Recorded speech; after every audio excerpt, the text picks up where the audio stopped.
বাংলাদেশের বর্তমান প্রধানমন্ত্রী, আপনাকে বলবো স্যার, বাংলাদেশের মাটিতে আপনি আসতে পারতেন না, বাংলাদেশের মাটিতে আপনি পা রাখতে পারতেন না। কাদের জন্য পা রাখতে পারতেছেন?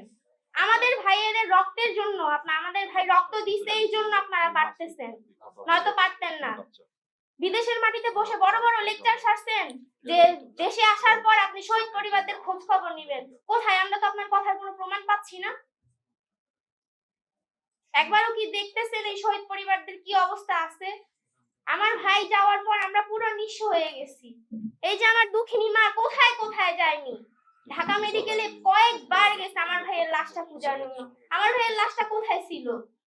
ঢাকা মেডিকেলে এতবার যাওয়ার পর, ঢাকা মেডিকেল অন্যান্য কয়েকবার মেডিকেলে গেছি, পাই নাই। এখন 19 মাস পর আমার ভাই হচ্ছে জুরাইন কবরস্থানে বেয়ারিশভাবে শুয়ে আছে। আমি আপনাদের কাছে জানতে চাই আমার ভাই কেন বেয়ারিশভাবে শুয়ে আছে, কেন আমার ভাইয়ের স্বীকৃতি দেওয়া হচ্ছে না? আপনারা এক জায়গা থেকে অন্য জায়গায় হাত বদল করতেছেন, আমাদের দিকে আপনারা দেখতেছেন না, আমাদের সাথে আপনারা গাদ্দারি করতেছেন।